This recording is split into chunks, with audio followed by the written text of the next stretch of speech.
சாரிங்க எல்லாத்துக்கும் டிலேட்டட் விஷஸ்ங்க. பொங்கல்லாம் நல்லபடியா போயிருக்கும்னு நெனைக்கிறேன். நான் எல்லா வீடியோ எடுத்து தான் வச்சிருந்தேன். ஆனா போட எனக்கு அப்லோட் பண்ண டைம் இல்ல. எல்லா வேலையும் நானே பண்ணதுனால. அதனால ராஜமாதா வீட்டுக்கு வேற இதில போகணுமேன்ட்டு நேத்து 3 மணிக்கு தான் இங்கேயே ரீச் ஆனோம்.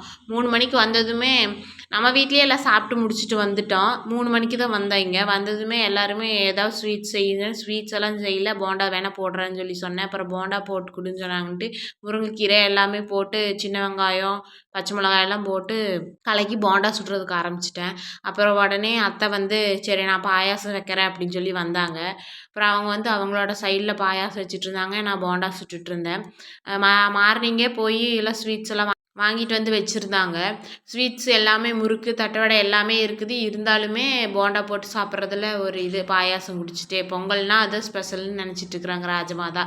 அப்போ என்ன பண்ணுறது, சரி போண்டா போடலான்ட்டு நாங்களும் போட்டு உட்காந்து சாப்பிட்றக்கு ஆரம்பிச்சிட்டோம். ஸ்வீட்ஸ் எல்லாம் வாங்கிட்டு வந்திருந்தாங்க. முக்கியமாக எனக்கு பிடிச்ச ஸ்வீட்ஸ் தான் எல்லாமே. நன்றி வணக்கம். ஸ்நாக்ஸை காட்டி சரண்டர் ஆக்கிட்டாங்க.